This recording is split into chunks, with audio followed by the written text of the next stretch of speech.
My job is to somehow make them curious enough or persuade them by hook or crook to get more aware of themselves and where they came from and what they are into and what is already there, and just to bring it out. This is what compels me to compel them, and I will do it by whatever means necessary. Welcome to the Black Girls Heal podcast, where we talk about healing our intimacy disorders, unresolved trauma, and building a healthy relationship with first ourselves and then others. Every episode, we will talk about advice you can apply today to break unhealthy patterns and grow in your self-worth. I'm Shena, love addiction coach and trauma specialist. Let's begin. Hello, and welcome to the latest episode of Black Girls Heal. I am so excited to be in front of you today for a full episode. I'm emphasizing full because if you're listening to this as the episodes are released, I just posted an announcement last night or yesterday about our healing intensive in Portugal. And so for those who didn't listen to the whole thing, that was not going to be our podcast episode for the week. Our episode for this week is I am going to be doing a Q&A for questions that were submitted to me from women on our listserv. I sent out an all call. I sent out a form saying if there was anyone who had any questions that they wanted support with about any of the things that we talk about here, to go ahead and submit them, and I would answer as many as I could for this week's podcast episode. And y'all showed out. There are so many submissions, and I'm going to do as many as I can. I am limited not only because of time, but also because you may be able to hear I'm struggling with a sore throat right now. My lymph nodes are really acting up, and so it's taking a lot to get words out. But I really wanted to be of support this week and not have the announcement be the only thing that was out. So I'm going to do my best, y'all, and we are going to really dig in. I was looking over the questions before hopping on and selecting the ones that we're going to talk about. So as I usually end up having to do, I'm going to have to just go in order of submission versus picking ones that are more juicy than the other ones, because it doesn't exist. The ones that I've selected that I hope that we're going to get to go from everything from father wounds to sexual assault to cheating and infidelity to self-love to problems with siblings to moving on from no contact and everything in between. So there are so many topics for today that I hope that I'm able to cover. I have a time in my mind that I'm not going to let the podcast go past. However, I wanted to do a Q&A because I know so many of you listen, and we get questions in the DMs about you just have one question that you want to talk about, but it's a big question, and you really need to get coached through it. You really need some support with it. And I've done workshops the last couple months about mother wounds, and there was one about toxic friendships, and those have gone like 2.5-3 hours. And so I was thinking I'm just going to start doing monthly town halls. That's the goal, monthly town halls, where anyone can come with their questions and I will answer in a similar way as many questions as I can. And that's going to be a great container, just like the women who've already come to workshops before.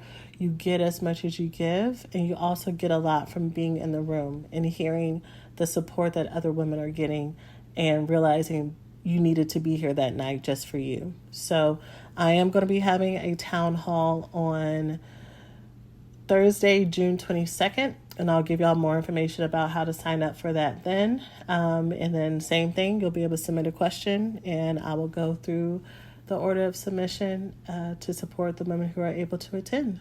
So without further ado, let's go ahead and jump on in. Thanks for listening to this week's podcast. Before we get started, let's take a small break to say thank you to this week's sponsors. Okay, so we have a lot of questions about so many things. So thank you to the ladies who submitted their questions. I believe everyone that I'm going to be talking to today identifies as a woman. I feel like I saw a man's name as well, and like a blatant man's name, like Steven. Not someone who could be non-binary or transgender. But I'm going to go through as many as I can, like I said, and I hope that y'all find this helpful. Everyone who submitted a question had an option to tell me the name that you would like me to go by. So many of you are choosing real names, some of you are choosing pseudonyms. So I'm choosing the one that you put in a column to call you by. So the first one is Jeremy. So Jeremy's question said, I recently moved to a different state and all of my family lives in the place I grew up in. How do I support my family when family drama breaks out, currently between my brother and his child's mother, and everyone is calling and asking me for advice? I'm working on being sensitive to my family and keeping and making boundaries. I want to help, but I know I can only do so much. How do I help people who haven't really started a healing journey like I have? So my response to that would be that you have to decide what you are available for and what your boundaries are. And when you decide, you're the one who needs to live them out, and you don't need other people's agreement, and you don't need their cosign, and you don't need their permission, and you don't need their okay for you to decide what you are emotionally available for. So, for example, let's say per your question, or using the words of your question, that you no longer wanted to be in the middle of your brother and his child's mother.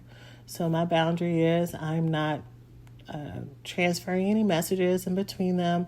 I am not going to be a listening ear. I love my brother, but if it has anything to do with Tasha, then I don't want to hear it. He needs to go and talk to a therapist. He needs to talk to a homeboy. Maybe he needs to talk to mama because mama loves to hear everything that's going on, but I'm not available for it.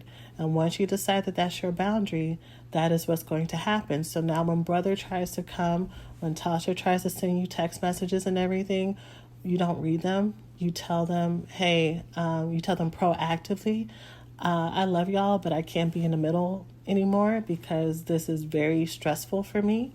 And you communicate that again proactively. You initiate it. You understand that they will have whatever emotional reactions they have. They can be upset, they can be sad, they can be angry.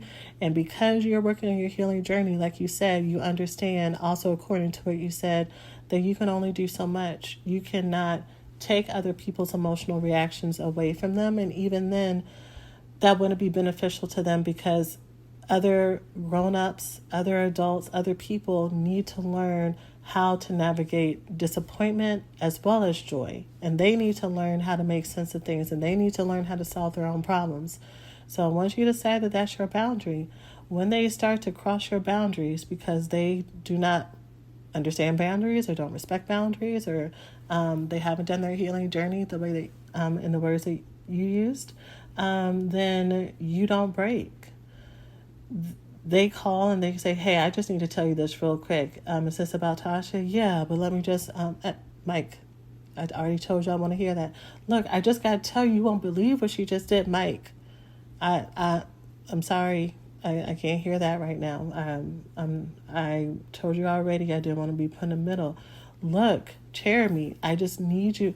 Mike, look, I'm going to have to hang up if you don't, if we can't change the subject. And he can do whatever he wants to do or say whatever he wants to say.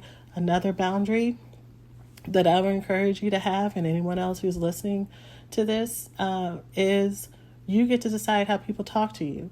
So a lot of times people don't want to set boundaries because they're like, well, they're going to go off on me or they're going to be mad at me. They can go off, but you don't have to stay on the phone.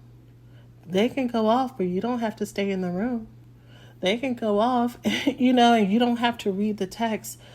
Sometimes we believe that we have to be in someone's line of fire. We have to just line up for the firing squad, and like we're forced to be there. You have your full, I believe that you have full access to your body, to your mind, and to all of that.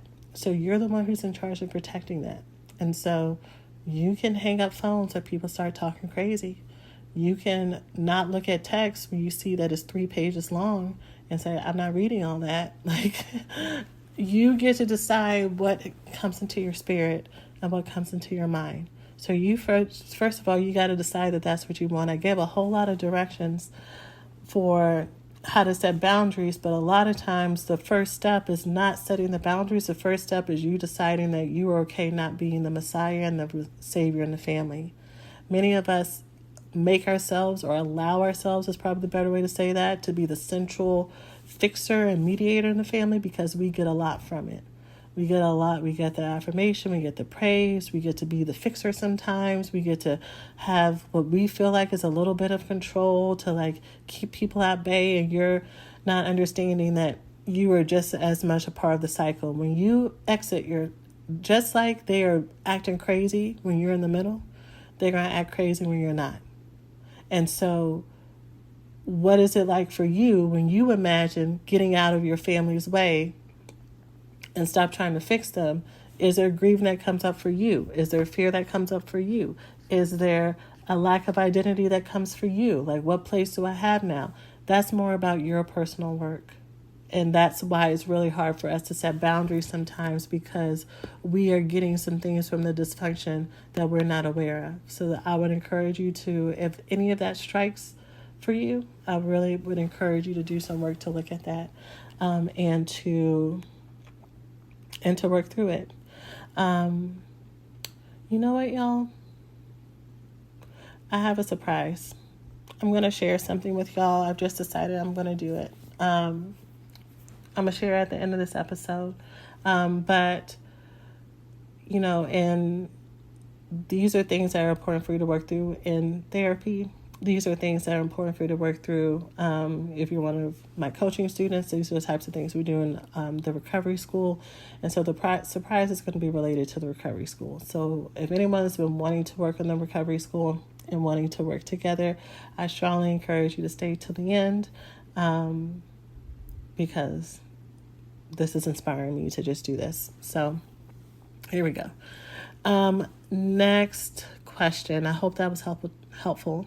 And I apologize for any words that got swallowed as I've been trying to talk. We are already 12 minutes in. Ooh. All right, let me keep going. Mercedes has our next question. Mercedes says, "Hi, Shena. I absolutely love the podcast. Thank you, love.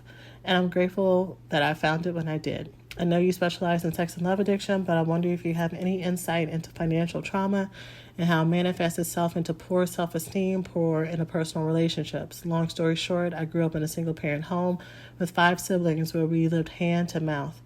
Money was always tight, and I developed many insecurities around being poor, even though everyone around me was poor. As an adult, I'm constantly worried about money, even though I consider myself financially stable now. I have a friend who can never attend events that cost money because I'm the friend who can never attend events that cost money because I'm too worried about money that I know I'll make. It's like I live in fear that if I spend anything, I'll be back in childhood poverty that I remember. How can I better address my fears around finances?" Mercedes, that's a great question. So I actually will be doing a fuller series about financial trauma and money trauma later this year. There will be a smaller program for us to work through that together called the Money Rehab. But what you're talking about is very real for many of us. And there are many types of financial wounds and ways that it manifests, from money hoarding, from codependent giving, from fear of having wealth. You know, there are some people who feel so much shame from having money, and they give it away, and not because they're charitable, but they feel as if they are bad people for having money, and as their way of kind of repenting for it. I'm going to talk more about that later, but yeah, what I want to say here, because we don't have the space and time to dig into the roots of where money trauma comes from, how people of all all money backgrounds, whether or not you grew up hand to mouth like you shared, or whether or not you grew up in a very wealthy family, that we all have our stories around money. We all have our root traumas. We all have our relationships with the money, whether or not the relationship feels non-existent, or is one based in fear, and is one based in money is going to hurt me, or money doesn't love me, or money is going to leave me in the way other people have left me before, or money is my friend, and money is my lover, and money loves me, and money chases me. These are all things that we actively have to unlearn. We have the same types of interpersonal relationship with money that we have with another person, which is why, to your point, a lot of this stuff is intertwined, that we can see those of us who struggle with low senses of self-worth and poor interpersonal relationships, that we can see a lot of ups and downs when it comes to our relationship with money as well. Whether or not it's debting or not having enough, or the way that we use it to self-soothe and all that stuff. So I wanted to say that, at least, so that you know you're not making this up, right? That this absolutely exists. The way that I'm going to tell you for now to work through this fear is, which you've probably heard in other places, but I really want you to just settle into this and let it be true for you. I want you to focus on facts, not feelings. What you just said, if I'm reading the sentence right, is that you do not attend events. I'm assuming you don't probably do things for yourself outside of that, take care of yourself. I don't know if you even go to therapy right now. And if you're not going to therapy, I'm pretty sure you, wait, I recognize your name. Well, I was about to say, I'm not sure if you bought in my programs, but I recognize your email address. So I don't know if you've just been following for a while, or if you've actually enrolled in any of the programs, so we just haven't had a chance to really dig in together. But the point being, do anything psychoeducational and deeper for yourself. And that really leaves us in deprivation. And the fear is that's because you won't have enough. But what you shared is that you're going to make the money. But because you're afraid of the next shoe dropping, you don't go and you spend on yourself. So I want you to look back at all of your years of living and everything that you've spent money on, and the fact that even when you've spent it, you've always made it. And now, not only always made it, like you haven't made it and been shifted to be homeless, or shifted to, be couch surfing. It sounds like you're stable right now. You don't feel stable, but you are stable. So I want you to list out the facts of what you actually have around you, what is actually real. And anytime you start to feel triggered and like you're in lack and don't have enough, then I want you to refer back to that list of what is actually true, what is actually real. Okay? When we work together in the money rehab, we're going to talk about more tools and more resources and more ways to break that down, and more ways to restructure your thoughts around it. But this is really powerful. And it's really powerful when we do it daily, or we do it when we're not triggered. If you wait to do this when you're triggered, one, you're going to forget the list exists if you have already done the list. Two, if you know that this already exists, you're already going to be like at a level 9 or 10, and you're not going to want to reach for it because you're going to say that's not going to do anything, that's not real. But if you're doing this every morning, reviewing the facts every day of what is actually true, it starts to rewire your brain, it starts to rewire your thoughts, so that you have new cognitions that are going to fight all of these automatic reflexive anxieties that come up when it comes to you taking care of yourself, right? And so we're going to look at the stories of what you learned about with people who took care of themselves, and who were the people who struggled, and who were the people who made it. So we really got to dig into that. But this I know is going to help give you some real benefits immediately. So I hope that helps. And we will be, like I said, we'll be talking about the money trauma stuff later this year. And I know I said that the year before, but we really are going to be talking about it later this year. I've finished a training that was looking for. The reason I had stopped is because, when I learned about sex and love addiction, that's where I also learned about money disorders. And the institute that I was training at for treating people who have sex and love addiction, they had their own certification, but I exited from working with them. And then also, I had my concerns about the diversity and inclusion of the training. So this past year, I found another certification for the treatment of money disorders that I have loved. That is so inclusive and so well done. And so I finished it this spring. So I just finished it. So I now feel more confident in teaching it outside of what I already knew. So that is why I hadn't done. I just want to make sure that whenever I come before y'all, that I come as my best self. And I know that I'm always going to be growing. I know I'm always going to be learning. I even made some recent changes to our Healed and Loved Women framework, which I'll be sharing in the coming weeks. But that's the reason why there's been a little bit of a delay. I've learned also recently, while I have y'all here, that it is better for me to over communicate what I'm doing versus under communicate.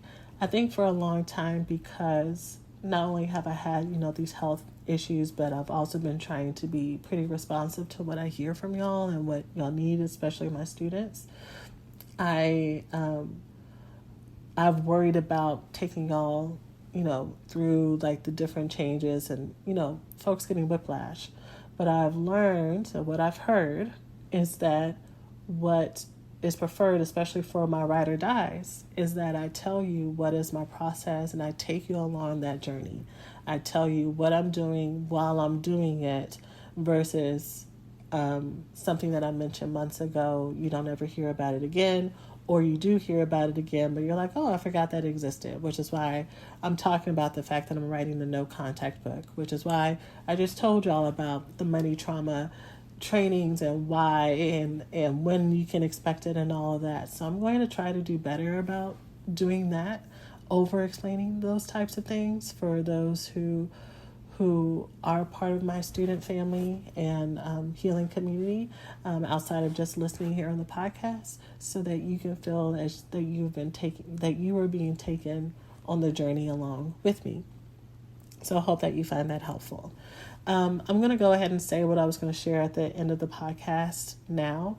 We're going to go ahead and put the recovery school on sale. I never put the recovery school on sale. I don't think I've ever put the recovery school in any form on sale ever in the last 5 or 6 years.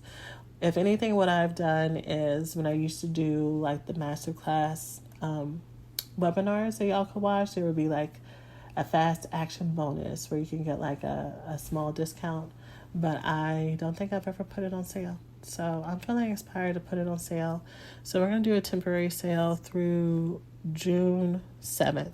So to give those who kind of procrastinate and listening to the podcast some time to work through it, June 7th, we're going to do a 10% off coupon code for both payment in full and then also the payment plans. So it'll be Recovery 10. Actually, let's make it 15. 15% off the recovery school for those who've been wanting to work together for a minute, for a while, or just listening now. You're like, I need to work through some of these issues. We have so many more issues we're going to be digging in today, but everything that I will be talking about today are the exact things that I've worked with students over the last 6 years now, through all of my programs, to uncover, to heal from, to unlearn. And they have built such amazing lives, such amazing friendships, such amazing self-love. And what I love about the program is that it is lifetime. So these different hurdles are things that brought them into the container. They get the help, they get the support that they need, but you have lifetime access to come back to the work, to come back to any bonuses or updates and things that I have. So right now, I've reinvented this program multiple times. And so all recovery school students have access to all of the iterations of it. And if you're an alumni and you're like, I do, yeah, you do. Go back and check. It's right at the very top when you first log into your curriculum for the recovery school. It'll have like a little link that says, click here to be taken to the most recent version of the recovery school. And so I just always want to make sure that I'm growing and adding with my students and giving them support. They have lifetime access to the community, and that town hall that I mentioned at the beginning, they're going to get free access to come to that as well. So, again, the code from now until June 7th is Recovery 15. So I would love for those who have been waiting to join to come on and join. And you can get started immediately. So don't procrastinate. If you're like me, I'm like, oh, I want that. And then the date comes and goes. Go ahead and sign up so we can go ahead and get started in healing these things. And understand that watching the videos and doing the worksheets are great, but you get the most from asking questions in the community and asking for support and not trying to do this on your own. I teach over and over again that when it comes to intimacy disorders, one of the worst things that we can do is try to heal ourselves on our own, because intimacy is the core of it, right? The ability to connect, to be seen, to be vulnerable, to ask for help, to receive help. And so by us trying to do things on our own, we're only reinforcing the core wound, the reason why we feel so alone, the reason why we feel so overwhelmed. So let me help you and let the other women in the community support you and cheer you on as well. Next question. Miss Rashonda says, I do listen to your podcast, not as much as I could. Responsibilities and commitments get in the way sometimes. That's totally fine, Rashonda. Miss Shena, I've had a terrible relationship with my blood sister, mother and father the same, since I could remember. She stopped talking to me for periods of time over and over and over again. Ultimately, she comes back without apology and picks up right as if nothing's happened. I just take her as she is. I love her, however, she's broken my trust again and again. I wonder what's wrong with me. Why don't I simply cut this, leave it alone, and simply be okay? The other information you added was, I'm not checking for relationships anymore. That's kin, friend, intimate ships. It's exhausting to keep up with the ins and outs of all of them. Is this normal or unhealthy? So first, I want to give you a big hug through the podcast and say I'm sorry that you are feeling so alone and so at a place where you feel like you want to give up on all people, all relationships, and all the things. And I want you, wherever you are, and I want you to actually do this. I want you to cross your arms over your chest, hug yourself, and hold yourself, and like nestle into it. And if you feel, take a deep breath and settle into it. Settle into your seat. Feel the seat on your bottom. Take another deep breath. And as you hold yourself, exhale. And I want you to feel whatever needs to come up as you feel that. If it's tears, if it's sadness, if it's more loneliness, if it's relief, if it's confusion, because there's some happiness too, whatever it is that you may feel, I want you to feel it. And that's really important, because when we live our life on guard all the time, we literally don't know what it feels like to have comfort, and we also don't know what it feels like to have rest. Like the level of betrayal it sounds like you have experienced from kin, friend, intimate relationships, everybody, like there's not any safe space for you to rest and to land. And I imagine that translates to even within yourself. And so I want you to start to build a connection so that even though, the energy of your message or what your question is like, I don't need anybody else, I got me. I want you to be able to switch from I don't need nobody else, I got me, to I have me, right? To one that's more of an energy of freedom, of release, of relief, and of peace and of love and of safety. Because what happens when you find that nobody is safe, including yourself? Okay? So that's the first thing. The second thing is this normal or unhealthy? That is one of those questions that sounds really innocent on the outside, but it could be used, we can use it to beat ourselves up and shame ourselves. So if I were to say that's unhealthy, then you'd be like, you could be like, oh, I'm a problem and there's something wrong with me and all that shame. So here's what I will say.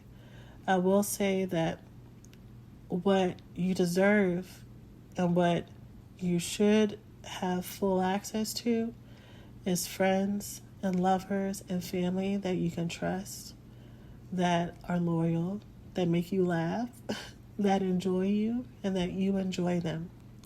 And that's what you deserve. That's your birthright. That is what is a God-given privilege and benefit that you should have access to. And so you not having access to that is an injustice towards you, right? So it's not about whether or not you're broken or you're unhealthy and if there's something wrong with you because you've been surrounded so much by so much betrayal from the people who you should be able to trust the most, not being able to trust them, and you having, like we all would, if there's anyone around us who's dangerous, you should, since we're talking about you should be wary and have your eyes open towards that, right? So I don't think that that's unhealthy at all. But I have sadness and grief that you've had to get to this place because of the things that have happened. So that's that question. Why don't I simply leave this and cut it off and simply be okay with it? Because it's family. Here's where I will talk about what's not natural.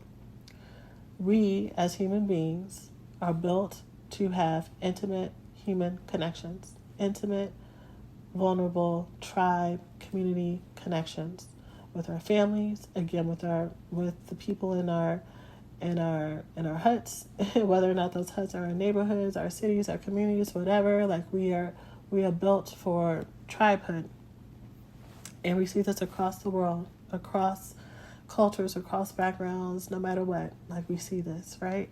And there's different ways that people will configure their tribehoods, but it's just innate. And so it's not supposed to be broken. You're supposed to be born and immediately attached to your mother and to your father and to siblings within your unit and extended family too, depending on what your culture looks like in that setup. And so you can't cut it off because you were not meant to cut it off. But ideally, we're all supposed to be in units and settings that are safe and help us grow. And unfortunately, we don't all have access to that. Some of us are in families with abusers, with narcissists, with predators, with people who are mentally ill, with people who are addicted to substances or processes that make the household unsafe. So not all of us get access to that, but it doesn't erase the desire for us to have it. And so that's why it's hard for you to cut this off, because this is your sister. And the same with your mother and father. What I would encourage you to do is similar to what I said for the first young woman, which is for you to get clear on the type of love that you desire and the type of love that you deserve, and you find relationships with people who give that to you. One of the things, as I mentioned, talking about projects, I am working on a no contact book, and I also have an outline for the availability book. I talk all the time about y'all finding friends, lovers, family members, and assessing them to make sure that they're available. And of course, I talk about it in the recovery school, but I'm extracting that part of the program to also publish it in the book as well, so that I can just tell y'all, go get the book from Amazon. Rate and look at these people, these new people that you come into your life. You cut off these toxic friends, great. You find a new friend. Okay, let's look at what's going on. Wait, okay, here are the red flags, right? So that you can fully see this is available and this is not. But in the meantime, what that would look like for you is figuring out what, if I did have love, right now I'm not checking for relationships anymore. But if I did have love, what would that love look like? And that's the list of things that you want. And instead of you focusing on the things that you don't want and like keeping an eye out for all the red flags, give yourself, give your spirit, give your body a little mental break right now, a little vacation. And I want you to take this green flag list and let that be what you start to train your mind and your body to look for. Right now, you are very zeroed in and adept at attuning to the bullshit, right? And which is good. It's very good for safety. But it's not good for your nervous system. It's not good for your stress. So let's rewire your brain to start to be attuned to the good things, because that's going to manifest in other areas of your life as well. Okay? And also, when you start to identify what you do want, you get to have more access to those things, and you get to stop going back to the fake replicas, the things that are trying to be it, but they ain't it. Okay? So I hope that is helpful. Let's see. Next question, as I click through here, is for Miss Vita. Miss Vita says, so I was sexually assaulted by my ex-best friend's dad. When I told her and her mom about it, they never believed me. How do I forgive them? Because I have so much hate towards them because they didn't believe me, and the father denied everything that I told them. How do I heal from this and move on? In the extra information box, you said, I've had a past of being the strong friend and always being there for my friends, but when it comes to me, they aren't always there when I'm at my lowest. How do I attract better people in my life that are genuinely good people? So, as a morning person, I am a sucker for a good morning routine to set my day off right. And these days, Liquid IV is a staple in my routine. With me getting 5 essential vitamins and 2 times the hydration in one stick, it is a no-brainer to combine with all the other goodness that I use to start my day. I love all the variety of flavors, and these days, Tropical Punch has really been doing it for me, but there are so many variety of flavors, enough for every taste. And something I love about Liquid IV too is that they give back. So they have donated over 39 million servings to over 50 plus countries around the world who need equitable access to clean and healthy water. So you can grab your Liquid IV in bulk nationwide at Costco or your local grocery store, or you can be really smart and get 20% off when you go online to liquidiv.com and use the code BGH at checkout. Again, that's 20% off anything you order when you shop Better Hydration today using the promo code BGH at liquidiv.com. Be sure to tell me how you like it. Hey, we hope you're enjoying the podcast so far. Let's take a quick break to say thanks to this week's sponsors. So, same for you, love. I want to give you a hug. Well, actually, I want to send you so much love and like a big puffy cloud of love and support and warmth to just surround you right now. I retract the hug because I know when we have been hurt through sexual trauma, even when we want to feel comforted and loved, it can still feel scary. So I don't want you, even your imagination, to imagine me crossing boundaries without you giving consent and you wanting it. But I am sending that big pink cotton candy cloud of love, or whatever color it is, whatever feels safe for you, whether it's glowing or not. I want you to know that I'm sending that to you right now where you are. And I'm so sorry that this happened to you. Whether or not this happened recently or years ago or in your childhood, that type of devastation and hurt is soul crushing.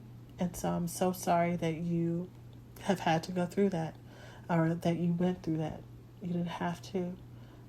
And I'm sorry that people who should have been adults and protected you did not hold up to that standard. How do I heal from this and move on? How do I forgive them? My best suggestion for you to heal and move on is therapy. Even when I talk about the recovery school, and there used to be a time where I had like this very long section and like the onboarding things, you know how when you join like a community group, they say these are the rules and everything, and da da da. And there was one point in time that I had a very long like disclaimer before anyone got started or anything. It's still there. It's just in other places, but it's not as like, hey, read this, which could be pretty abrupt when it comes to, hey, I was really excited, and oh, here's this like really heavy post. But it basically said that this program, that we may talk about different themes of this when it comes to the treatment of things like suicidal ideations and sexual trauma and stuff like that, you need to go to a licensed mental health professional to work through that. That is my best suggestion. I know that there are other types of healers. For example, somatic body healers, which is who I'm currently seeing in this stage of my journey, are phenomenal for this. But because that trauma goes so deep into your body, into your psyche, into your spirit, it affects your emotions and everything else. You need someone who is intensively trained to help see all the different parts and walk you through that. So if you have not gone to therapy for whatever reason, I would encourage you to revisit doing that. If you've gone to therapy and you didn't like the therapist, I hate to tell y'all that sometimes therapy, finding a therapist, is just like dating. You got to try different people to find the right fit. That other person may have been horrible. I've also been to horrible therapists and been like, really, girl? Like, what were you thinking? Like, really? So I'm not exempt from it, but once you find that person, it's transformative. It's amazing. So the way that you heal through your sexual trauma is to find a therapist. And then from there is where the forgiveness will come. If you think that you will be healed and whole as long as you forgive them, then you're going out of order, because the first person that you need to take care of in this situation is yourself. And you have capacity for the younger part of you that was violated, that was harmed, that was not seen, that was not heard. What that's done to your sense of fear, your sense of trust, any fears that it's giving you, learning how to be intimate with people, not only physically, but more so emotionally, and letting people in. And what does this mean about yourself? How do you feel about yourself? Like, forgiveness is at the bottom of the list right now. You is what needs all the attention. So I would encourage you to do that, to gift that to yourself, to help. If there's any part of your question that's like, I'm tired of this having power over me, the way that you stop it from having power over you is not pushing it down and just saying, I just want to forgive them so I can move on, is you saying, I always deserve to have the attention and love and care and support from others that I'm about to give to myself. That's how you get your power back. That's how you reclaim it, and work with your therapist to go deeper in that. So I hope that helps. Next question. This podcast is going to be really long, y'all, which you probably already saw by the time that this is published, but I'm looking at, there are a few more questions I wanted to make sure I got to. So next one is Neek. Neek says, I've been seeing this man since August 2022. We match on every level. Never had an argument where we couldn't talk it through. We communicate so beautifully. Any issues we've ever had have been talked through with honesty, love, and care for actually making sure both of us feel good about the resolve. Both of us started this having said neither are looking for a relationship right now, as both of us are going through instabilities in our lives since we met that would make the relationship we want a difficulty. We did discuss that we would have gone with the flow, whatever comes out of this. Everything about our situation feels like a relationship. All of our friends and family see us as a couple, even though we aren't by title. We recently had a conversation about marriage and what we think and believe it should be. We're on the same page. The only problem is that he said that I have every quality in a wife he could possibly want, except I'm not Muslim and from culture like he is, and there's a language barrier between his mother and some other family as they are Somali, and that is the language they speak. And his response was that he doesn't want to change me for him, and he loves me as I am, and he doesn't know if I'd be able or really happy with adjusting to the lifestyle and culture he envisioned his wife to be a part of. I think these are things that can be overcome, and I love to be a part of that. I feel as if he's afraid. We are so happy together and everything feels easy. But I guess my question is, should I take what he said and end this, or should I go with my gut and my heart and show him that those are things that we can work on? Your other information said, just love this podcast. Listening to it has really helped me navigate some really tough things about my life and helped me so much. Plus, you're so kind and funny. Oh, you're so sweet. Thank you. Thank you. Hold on. Here goes my throat. Hold on. Okay, sorry. I had to clear my throat there. Thank you for all you do. I'm 23, by the way. I feel like it's important to add that. Okay. All right. First of all, again, thank you so much. It's so sweet. And that I hope that my kindness comes through, because I'm going to give you some direct feedback. I don't think I'm going to add a lot of fluff to it just because of time's sake. But not because I'm trying to lay the hammer down. So I want you to hear my heart and the love I have behind this for you, because I want you, just coming from a place of protection. But also not just, you know how sometimes people can want to protect you and they project their stuff onto you. What you are describing, I've seen so many times, and many other women have also seen it and experienced it.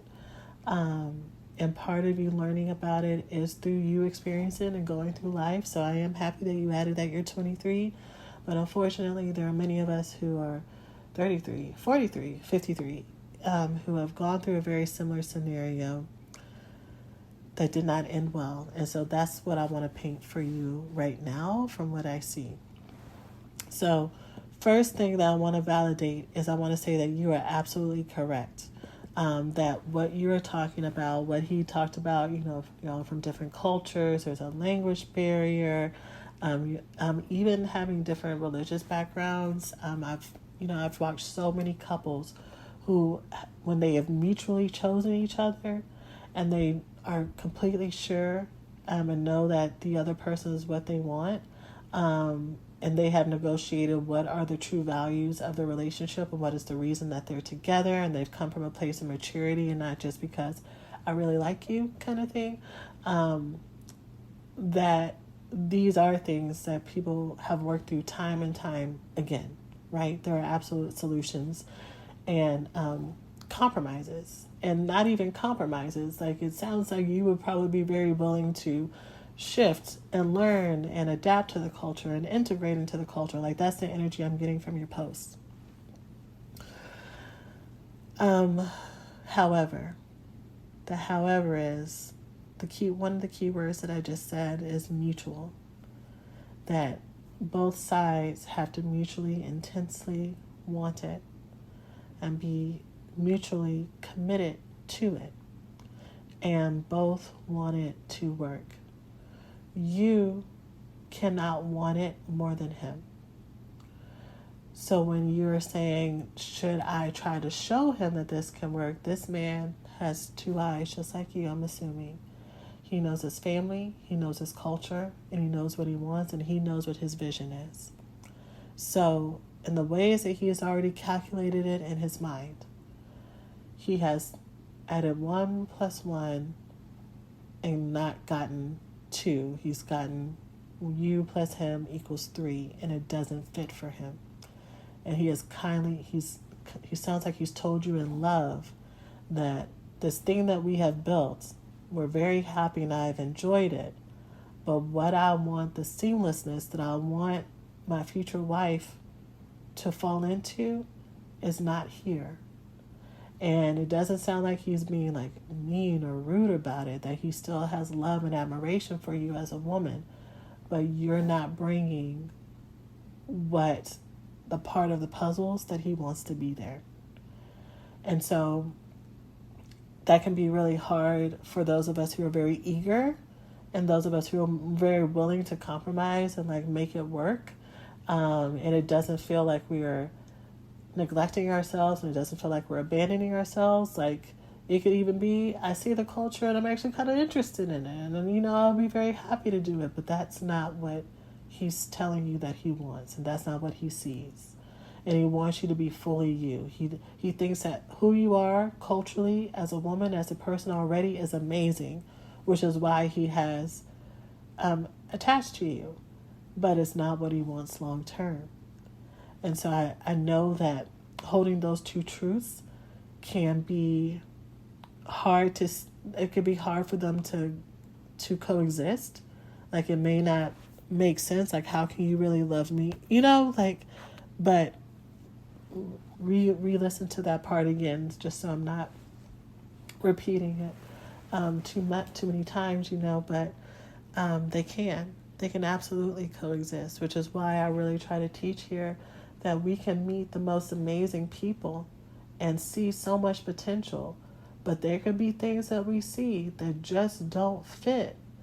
And the more we try to make it fit, the worse it's going to get. And it can get worse because it can cause resentment on one or both sides. We can be upset that the other person doesn't see that we're trying and that they're not grateful for it. We can wear out. Like, sometimes we're in relationships for a certain season, and because we really want to try to make it work, we stay longer than we should. And so what could have ended very nicely and sweetly ends in chaos and trouble, and bad feelings now, because we stretched out a season longer than it needed to be. So when it comes to men, I mean, all people, but especially men, I think men more than women, because I think women, sometimes we're more prone to like say no, I don't want that, but really we want the person to prove to us that they love us. We actually want them to chase us. We want them to fight for us. You know, I think that's a very common experience for many of us. But men, when men say no, or they say that they don't see something, or they haven't put in the effort to lock you down and keep you off the market, then you need to pay attention to that. Just because you are doing boyfriend-girlfriend things, you're still not his girlfriend. And even according to what you said, y'all have had this mutual agreement to just let things flow at any point. And it's so heartbreaking because, you know, I'll say this, and we may intellectually know this, but I'll say this to people, and they're like, yeah, you know, at any time, you know, they can move on and do something else, and like, but you're like, not him. Like, he would never do that to me. And the way relationships are so interchangeable and disposable, for men especially, and it's not because men have less feelings or anything, it's just the way that they move differently. They move differently, they see the world differently, they see relationships. It's easier for them to see relationships as transactional. It's easier for them, in order to try to be fair, quote unquote, to go into their head and make logical what may seem like to you selfish. And maybe it is actually selfish. I'm not going to act like it may not. It is selfish decisions, because it completely takes out the emotional impact of how it's going to affect you and affect your heart, and what it says about everything that you've put in, the history, the sacrifice, you know, into like a very mathematical algorithm equation, and say, well, you know what, this isn't going to work. And so they make a decision from there versus from the heart. And it can be so overwhelming and mind-blowing and confusing and unfair and betraying. And what it sounds like, my love, is that you have been in a very beautiful situationship for almost a year. You've fallen in love with him, and you want to be his wife, and he's told you that it's not going to work. So You have to decide what you want to do with that information. And whatever you decide is fine as long as you're choosing it and you're not making a decision out of fear. So if you're like, okay, I know what this is and I hear this, but things are still so good right now and I just want to see this to the end, if I'm going to keep it real, you may say something to the effect of, I know, I'm going to listen to Shena. I don't think he's going to change his mind, but, I'm going to keep about 20%, but I'm going to keep 80% knowing that this may end, but I'm going to keep, 20% alive and hopeful just so I don't get mean or rude with him. And if that's what you choose that you want to do, that's totally fine. Sometimes in situations and matters of the heart, I'm happy to be wrong, especially if it's a happy ending, like a real happy ending, and not that he settled for you as a placeholder. That's the other thing. Since you listen to the podcast, I've said a lot, especially this 2023 episodes, I've talked a lot about men who will use women as placeholder in relationships. And y'all need to understand that men will marry women who are good enough but not who they actually want until they find who they actually want. And so they will marry you, they will buy you an anniversary gift every once in a while, they will have children with you, they will do all that stuff, but they will not actually love you as much as you love them and want you as much as you want them.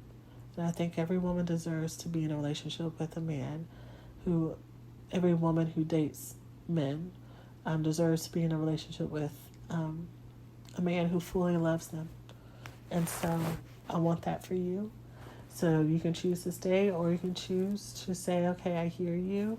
And I just want to make sure that this is what you mean, and say it with love. Don't say it accusatorily. I mean, as much as you can, say it with love. Only because if you come with, so you're saying I'm not good enough?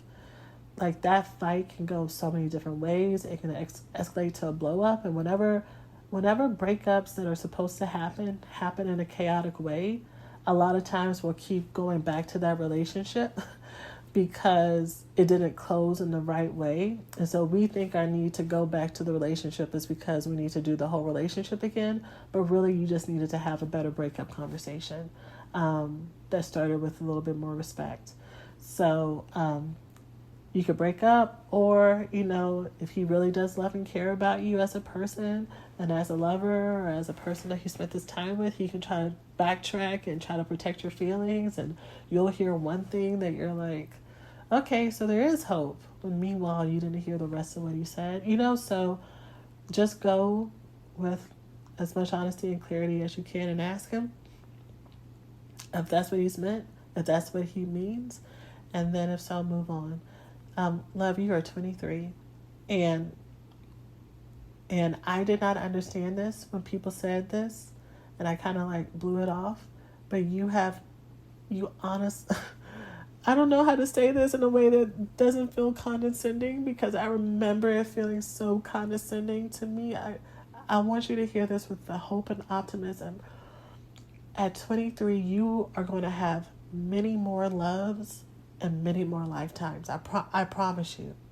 God willing, if you live to an older age, you are going to have so many more seasons and so many chapters and so many deeper loves than what you're experiencing. Like, the fact that this is the deepest love you've had so far, you need to get excited, because they only get better from here. And so, but you get to be with someone who chooses you back. And so I just want you to know that this is not it. It will suck. It will hurt. But you deserve a man who's going to lock you down and treat you like the queen that you've been treated in all ways. Okay? Okay, this next question is from Iman. Iman says, I looked all the way to the beginning of the podcast for advice on father-daughter relationships, and I couldn't find any. Thank you for this opportunity to open up this rabbit hole, Shena. You're welcome. Question: how can I maintain respect for a grown man being my father, but relay my feelings in a healthy way? I want to continue to have a relationship with this man, yet we have different opinions about who deserves respect and what it looks like. He has an old school mindset of respect your elders no matter what. I have those same sentiments. However, if that grown ass adult doesn't show respect back after several occasions, I don't feel the need to respect someone who doesn't respect me. And then you kind of go into a little bit more about the nature of the relationship. The only reason I'm not going to read this fully is because I actually do have something for father wounds. So this is telling me that I probably should continue. I tested it out for a couple of weeks, sending out an email every time I did a video on YouTube and Instagram. Anytime I went live over a different topic, I sent out an email. And I was like, I don't know if folks appreciate this, but since you're on the email list and that's how you submitted your question, I probably should keep doing that. So on our YouTube channel, because I know not everybody has social media, but everyone has full access to YouTube because it's basically a search engine. It's just Google, or it's even a Google product now, right? The last live, let me see. Let me pull up the name. And sorry, I'm not pausing the podcast to find it. But when you go to the Black Girls Heal YouTube channel, if you click on live, so at the top, there's the option of videos, but then there's a tab that says live. For some reason, anytime you go live, it doesn't list it under the actual videos. Under the videos, it just has all the podcast episodes. But if you click on live, it has all the lives that I've streamed on YouTube's. And the last video is 50 minutes, and it says about fathers who emotionally abandon us.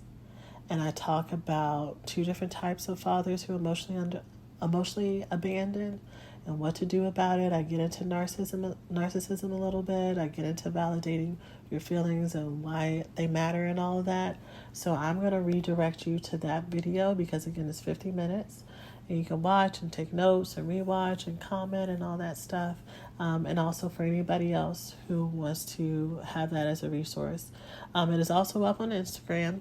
But, I like watching videos on YouTube a lot because you can pause it and rewind it and you don't have to worry about if you click out or something, you'll lose your spot and, all that stuff. So YouTube is available for that. And if you follow me on YouTube, but you don't have the notifications on to know when I go live, go ahead and do that. I've found, low-key, I've found that the folks on YouTube are just as lit or more lit than the folks on the other streaming platforms that I'm going live on. Like YouTube and Instagram, y'all are like fully interacting and asking questions, which makes the live so much more fun and so much more rich. So make sure that you turn on notifications. And if you're like, I didn't even know you had a YouTube channel, or I don't do social media, and so now I can watch and get more. Yes, you absolutely can. The name of the channel is Black Girls Heal with Shena. So you can find me there. All right, 2 more questions, y'all. So this next one, and let me see, because this is someone who I work with, but she gave a pseudonym. So let me get this up here. The next one is NN. All right, so NN is one of my recovery school babies. So just a heads up, I'm going to be referencing some stuff there as I talk to her about this. But NN says, "Hey Shena, hope you're doing well. So, do you remember the ex I was confident I would never see or talk to again? In one of our first Voxer sessions, you gave me your opinion that you believe we talk again because of the way we broke up. Chaotic, no questions answered, no closure, etc. Well, several months later, I finally answered one of his calls, and we did end up talking, and we actively decided to get back together. We were back together for 5 months or so. During the course of the new relationship, there were a lot of improvements and changes which I was happy to experience. However, there was still insecurity because of the intuition that I just could not shake. My intuition was telling me that this man did want to be with me, but there were still some loose ends he hadn't wrapped up, namely texting, flirting with other women despite me being back in the picture. As a note, the first time we broke up last year, I had the same intuition that he was texting or interacting with women in some way. The first time around, the intuition was dynamically stronger than this time around. Well, we broke up again because my intuition was correct. I looked in his phone, shaking my head. I know, I know. Not nearly as bad as I thought, but it was enough for me to yell and throw his phone on his face while he was laying down, causing his lip to bust, which then led to all hell breaking loose. A lot of shouting and expletives. This all happened a few days ago.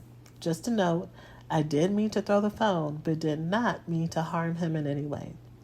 I haven't talked to him or seen him since then. He hasn't tried contacting me, assumingly because I unintentionally busted his lip.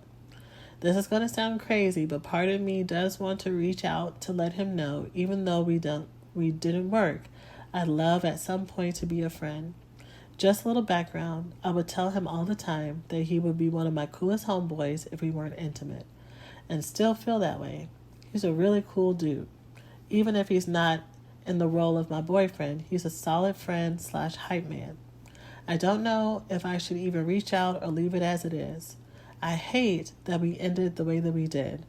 I wish it didn't happen. I wish we ended on a more cohesive and calm way, not with me yelling at the top of my lungs in my house. Again, I hate, capital letters, the way we ended. At this time, my heart is heavy because I did lose someone I loved, but I'm also disappointed because I wanted something better for us, even if there would be no us, in quotes, romantically. I wanted our end to be more cohesive and level-headed. I don't know if I'm doing too much and if I should just let it be what it is, or if it would be okay to extend an olive branch of friendship. As always, I appreciate your thoughts. Best, N. Okay, well, first, my love, hello. I love you so much. I missed you. It's been a minute. And it is cool to hear an update on what's been going on since we last chatted. And I am going to answer your question, but also pretty typical from our work together. I'm gonna say a whole lot of other stuff too, because I think it is needed to be said so that you can fully embrace the feedback that you're asking for. Let me pause. I need to get something to drink. Okay, and I'm going to jump straight in. So for those listening,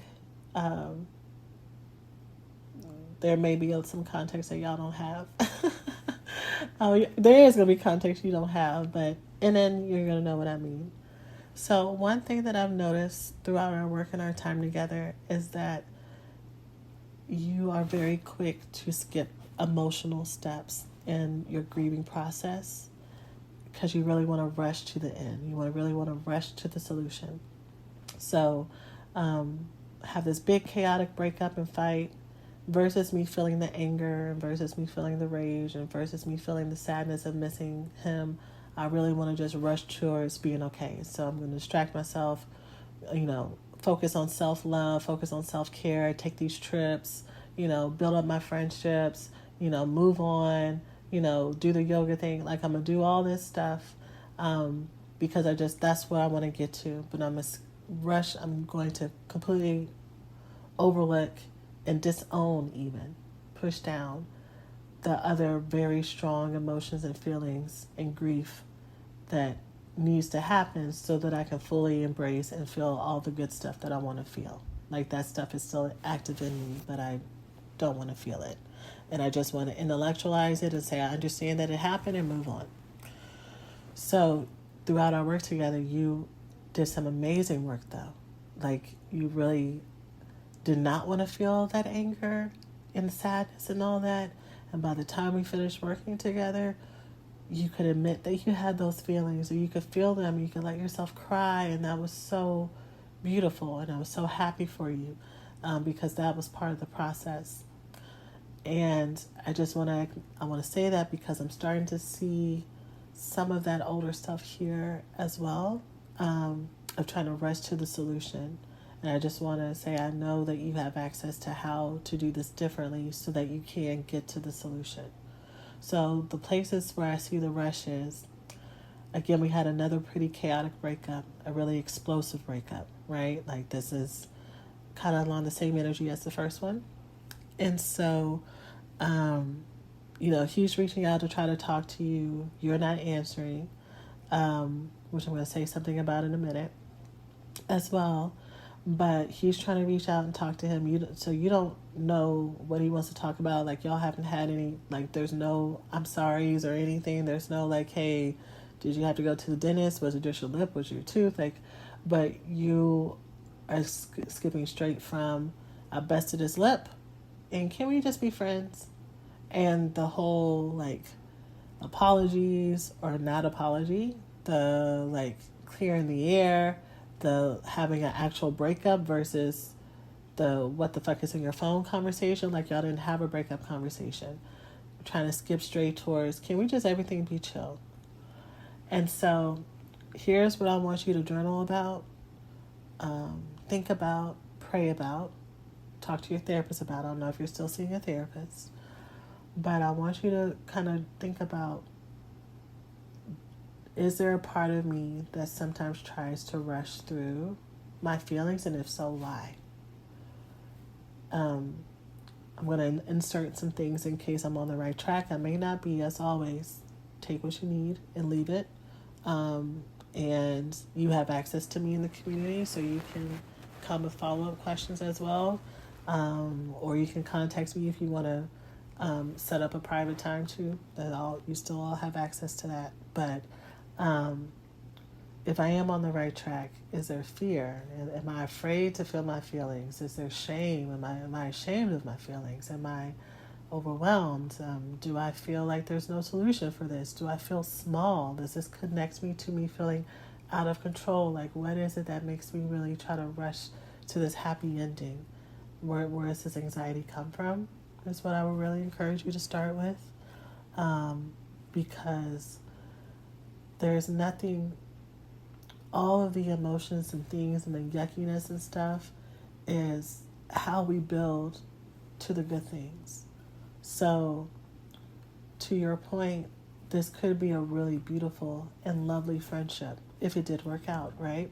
So the way that we get to that friendship is we have to uncover and dig out all of, like, the festering things that haven't been said, and the resentments, and what makes this relationship unsafe, and the fact that when we get in fights it gets explosive. Like, we have to figure out how we're going to communicate, and for us to figure out how to communicate, we actually have to communicate. We actually have to, when there's a problem, we have to learn how to talk about it and practice these communication skills mutually, to work out and listen to each other without it becoming violent and explosive, and our younger inner child rage coming out, our fear of abandonment coming out, and wanting to fight. That's the second thing that I would really encourage you to do as well. Maybe that's probably the third thing, but I don't know where you are in your anger and your rage work. If that's kind of been put on the table or the shelf, or if you've been working on it, but maybe not as consistently, not because you're not willing to. But I just know whenever I am, like, in my honeymoon relationship period with someone, and I'm caking and I'm having all the good stuff, it's very easy for me, if I was doing some deeper work with some other things, that whatever's coming up in the relationship is now the things that's more front and center versus the other things before. So it slowly and unintentionally gets pushed down. But that need to fight and defend yourself, and the way that your emotions come out tangibly, and uncontrolled, like even uncontrolled to you. I meant to throw the phone, but I didn't mean to cause physical harm. So both of those things. Is there a way that you can get your anger out without destroying property? And not only, not even just because it's his, but just you like nice things, girl, right? And so I want you to be able to live in your house with all these nice things, with a marriage and with children one day, because I know that's what you want, where, the TV won't end up on the floor sometimes, and the glassware won't get shattered, so have you been working on that? And if not, let's talk about that. Let's talk about some skills and some tools to use with that, and revisit that a little bit. And yeah, working through these things, what you being emotionally good and sane in is what's going to help you have a friendship. If you are, and not saying you had some very real triggers and things that provoked you and made you scared, right? We're not talking about his part yet, but I'm just saying your main question was about friendship, so I'm kind of like working my way backwards. But these are components: your emotional safety, your emotional connection to yourself, your ability to self-soothe, your ability to communicate what you want, your ability to protect yourself in a way that you actually want to protect yourself, that's coming out in a way that is controlled by you versus the emotions and the violence is what's more in control. That's what you want to seek for so that you can have a healthy relationship, not only with him, but with other people in whatever form. Okay? Because I promise you, even when you get past this, not if, but when you get past this, whether or not y'all stay friends or more, whatever partner you end up with is going to trigger the fuck out of you. I'm sorry to tell you, but there will be some things, and it's a range. Some people have super peaceful relationships, and they, talk about when they do have fights, it's not about anything major. And, there are a lot of people who that is not their testimony, right? And for those people, they will tell you that that's when the claws come out, even in the most of perfect of partners, right? That whatever that trigger is, we marry people or we partner with people who tend to very much reflect the wounds that we still get to work on. And so being in relationship is more about us sharpening each other and moving closer together because we've chosen someone that is safe to practice that stuff with. So ask yourself, why do I go slow through these emotions, or why do I rush through these emotions? And then being open towards having the right conversations is going to be really important. Having a closure conversation. So the last thing I'll say, because I've said a lot already, and this is usually when we're talking together where I'm like, pause and get your thoughts. So this will be the other place I'm going to pause, and whatever format you just decide to reach out to me, we can continue the conversation, or if this is enough, then this is enough. But I would also encourage you to look at this pattern of either when you act bad or he acts bad, but in these two big fights is when you acting bad. Again, is when you acting bad in response to bad stuff that he was doing, but yours is the one that's been taken a little bit to another level. And then he tries to reach out, but you're not answering. I was, and I might have said this on the podcast the other day, but I think I did. So this may sound familiar to some of y'all, but I remember I was talking to a girlfriend about, getting in a fight with a partner and, not being in response to their attempts to contact me. But I wanted them to contact me in a certain way, in a certain time, in a certain number of times, and say the right word after I said no a few times. Like, I wanted them to work for it.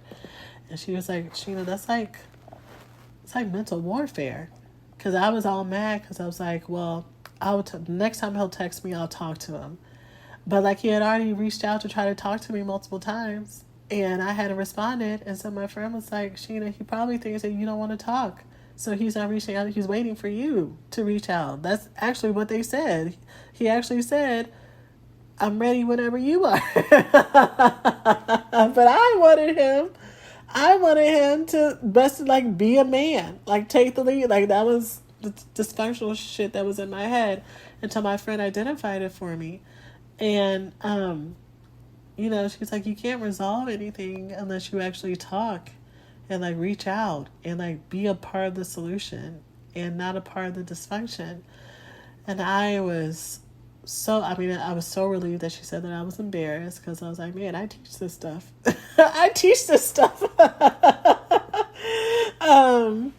But she was right. And so everything that she said was right. And so we have this man that is reaching out to you to try to reconcile. And if I understand the history, if I remember it right, every time he has reached out to you, it has not been to like make you feel like shit and like how it do like it's there have been some parts that it's been like he's angry because he has something thrown at him or some other things happen that I'm not going to put here on the podcast because it's confidential between us, but he's been reaching out because he loves you, because he misses you, because he wants to repair what just happened, because something crazy just happened between us. Can we talk about it?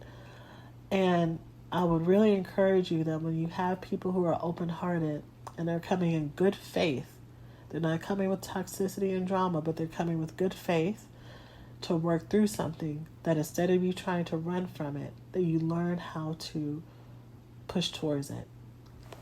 Because that's more of the energy you want in your life. People who want to work with you and work for you and build with you versus people who don't.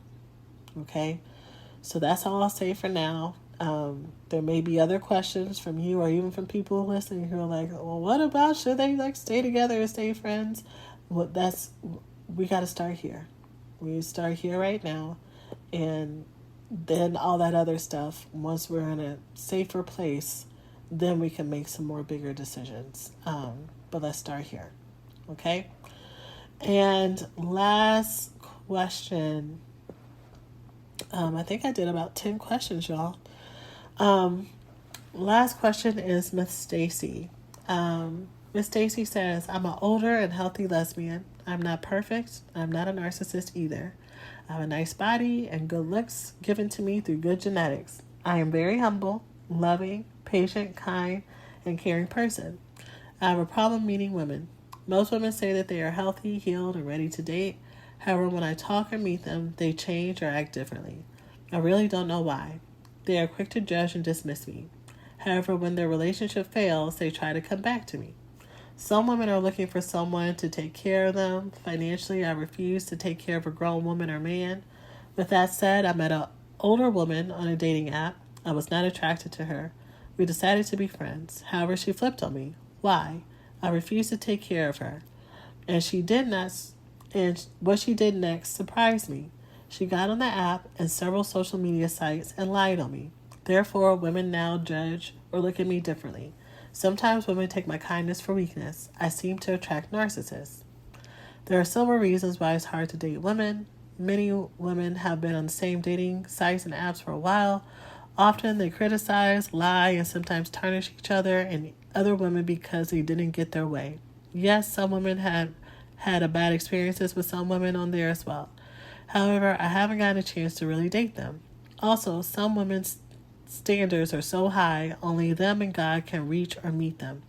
Other women want sex. However, I'm old school with self-respect. Therefore, I refuse to offer. Finally, several women are still hurt, in love with their ex-lovers, wives, husbands, and downright afraid.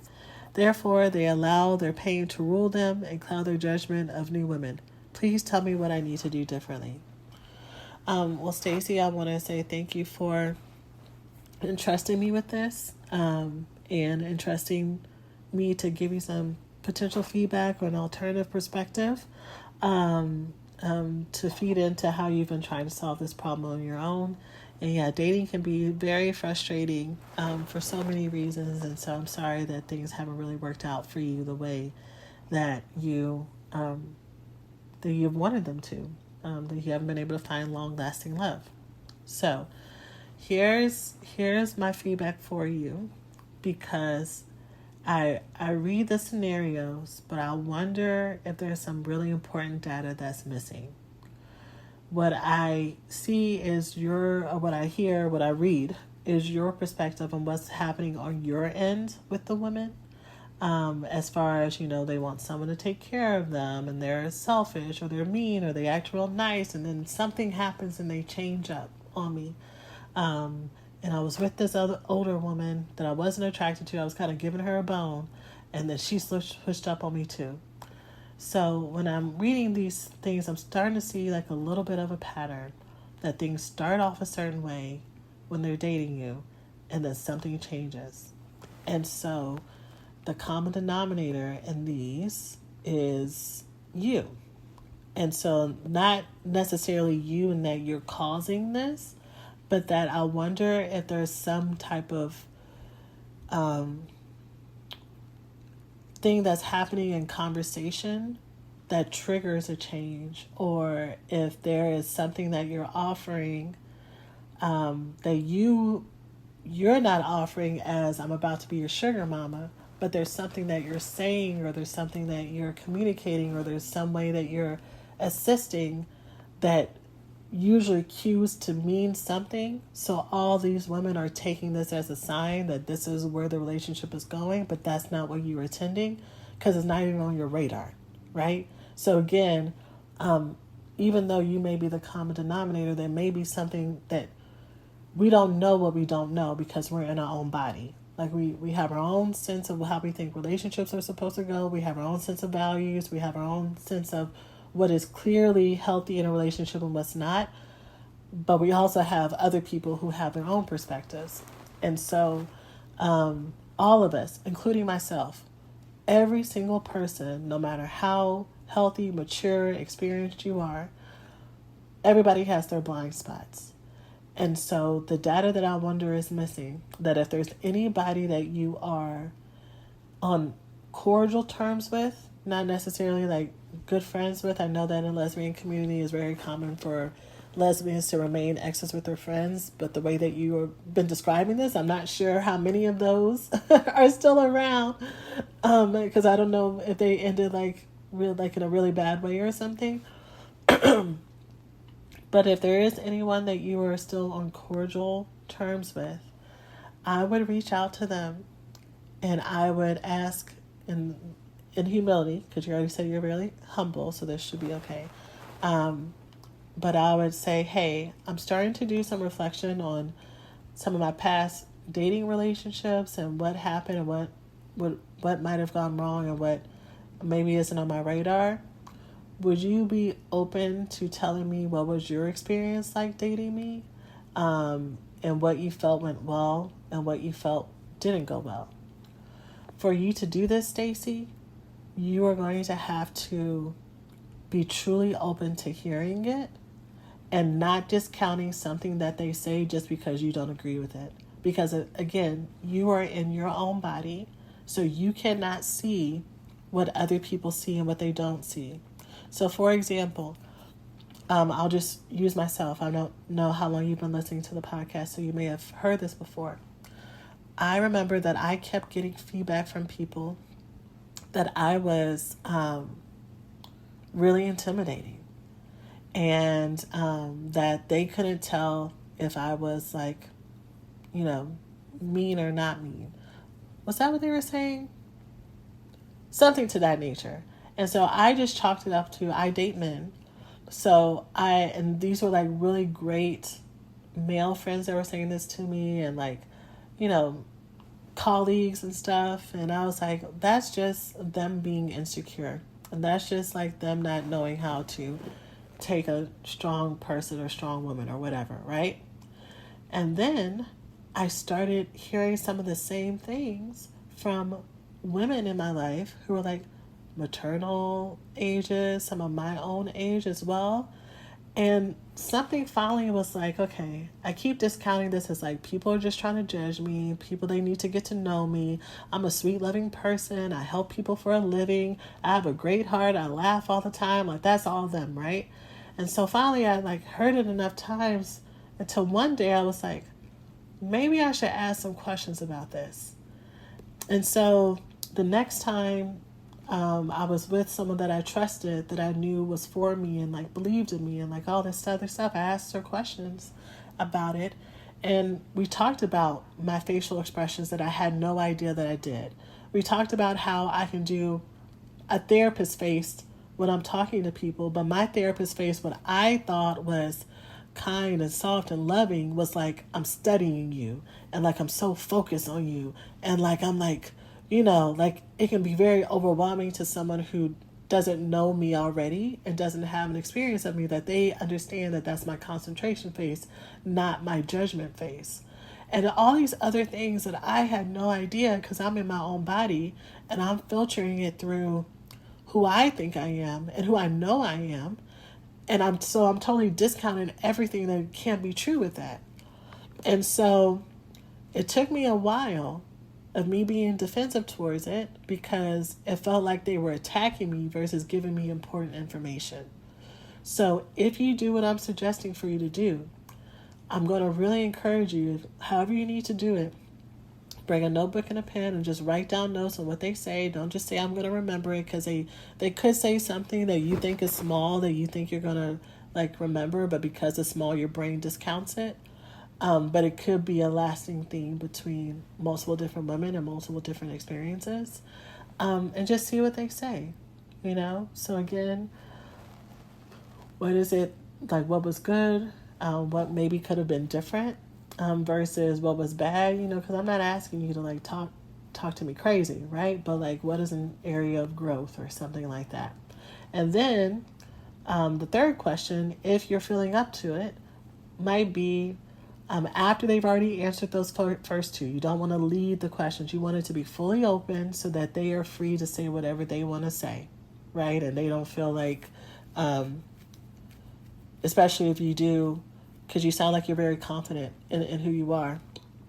And sometimes, depending on if someone is a people pleaser, that confidence can be intimidating to them and they could not speak as freely as they would normally. You don't want that. That's not going to help you. So after they have answered those questions freely and openly, the main crux that I'm curious to know about, just putting it out there, is for you to say, so I noticed after our first 2 dates, the energy switched from you being like this to you being like this. Did something happen there? And ask that question to all the women and see what comes up. And so once you have that information, Stacey, it's up to you to decide what to do with it. You could be like, this may be themed information, but this is all because I'm dating women who all have this brokenness, like you say. So you may want to discount it. Or you can say, this is all important information, and some of this is stuff for me to internalize, but also it could be a part of the brokenness. But that still goes back to your own personal work, because then it's like, well, what is it about me that when I'm scanning and scrolling on these apps, I keep being attracted to the women who are unavailable? Because the truth is, there are people of all spectrums on all dating apps, right? And I have close personal friends myself who are queer, and they're on dating apps and they're having a great time.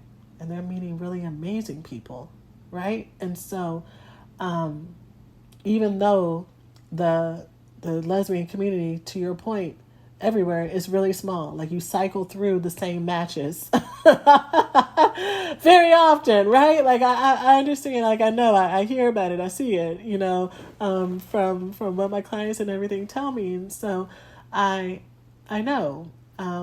And there's also a possibility to have a different experience as well. And I want you to have that. So that's my feedback for you. You asked, what can you do differently? That's one thing. And I hope that helps you. All right, y'all. So y'all got a full, almost basically a really great town hall meeting here. So just to recap, like I shared, I will be having a live Q&A on Zoom where I'm doing what I just did here, except I will be talking with y'all in person on June 22nd, Thursday, June 22nd. Probably it's going to be at 6:30 p.m. CST. That's usually the time I start. Hopefully my throat will be better by then. And we'll be going deep, and I'll be answering any and all of your questions, as many as I can, again, before it's time to go to sleep. And y'all can watch the replay and everything and take that with you. You will need to be there live to get your questions answered, because whenever I do live Q&As, I like to be able to talk with you, unless you're a recovery school student and you submit your question. and I'm able to get to it, I will try to answer it on the replay, even if you can't attend. It will be free for recovery school students. And speaking of recovery school students, again, we're going to be doing this flash sale from now until June 7th. For 15% off. The code will be recovery15. So how do I sign up for both of those things? If you want to sign up for the recovery school and get access to me supporting you fully in all of these areas and all the methods and all the tools and all the things that I always talk about fully, and lifetime access to the program and all the updates and discounts and all the things that come with it, you can go to therecoveryschool.com. It'll take you to the overview page. You can select the option that you would like to enroll, and then use the checkout coupon code, which is recovery15. That coupon code will only work on the main pay in full plan and then also the payment plan. If you do the extended payment plan, which is like Aftercare or Klarna, one of those ones where you get to create your own payment schedule, because that's not affiliated with me, I don't have access to a coupon code for that. But the benefit of that is you get to create your own extended payment plan. So there is a link there now that was added about a couple months ago. So really excited that that is available for those who've been wanting to join. So you can go to therecoveryschool.com and you'll be able to join our live town hall in June for free. And for those who are like, I don't know if I can do the recovery school yet, but I do want to come to you teaching and coaching and supporting us live to this town hall, then you can go to blackgirlsheal.org/town hall.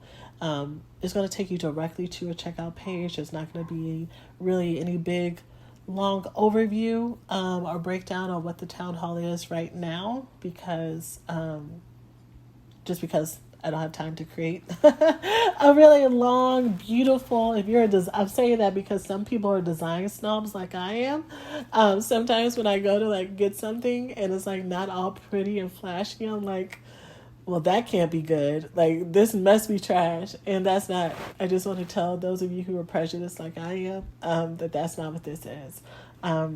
We just have multiple different things between our Portugal intensive that's coming up in September. Of course, a recovery school. We're getting our dating mini course up for love addicts so that y'all can date in a healthy way. Like, we're getting all this other stuff up. So, this is one of the smaller things that's going to come and be gone until July. So I'm distributing our resources in the appropriate places. But again, if you want to come to that and get access to that replay for the amount of time that it'll be available, then you can go to blackgirlsheal.org/town hall and enroll there. And again, recovery school students is free. It'll be posted in our student community, the links and everything for that. So that's it, y'all. I'm going to go and drink something nice and warm. And ironically, I'm about to go get ready for therapy, and then I'm not going to be talking again. I wanted to go live today, but I will save that for tomorrow. I'm sending you all so much love. Thank you for being the best community. Y'all are amazing, and I'm so proud of all of y'all. Y'all are beautiful inside and out, and I just want y'all to have everything that you've always wanted. So I hope that I get to see some of y'all in Portugal at the retreat in September. Information's on the website. I hope I get to welcome some of you in as recovery school students so we can do this thing together and become family together. Or I hope that I see some of you at our town hall on June 22nd. So that's it for now. Sending y'all love. Talk to you next time, and take care of yourselves. Hey, so thanks for listening to today's podcast. If you enjoy what you've learned, it doesn't have to stop here. You can check out the blackgirlsheal.org website and grab the worksheet for this week's episode or any of your other favorite episodes from our shop with an overview of the main points, healing circle discussion questions and journal prompts, and challenges that you can take with you into the week. Also, you can check out any of our other self-study and coaching programs, resources, and freebies to help you heal from the intimacy disorders of love addiction, love avoidance, love deprivation, and the trauma that causes it. The best time to start or restart your healing journey is now. We hope you enjoy all of these resources, and until next time, remember you are so loved, and we'll see you in the next episode. Take care of yourselves.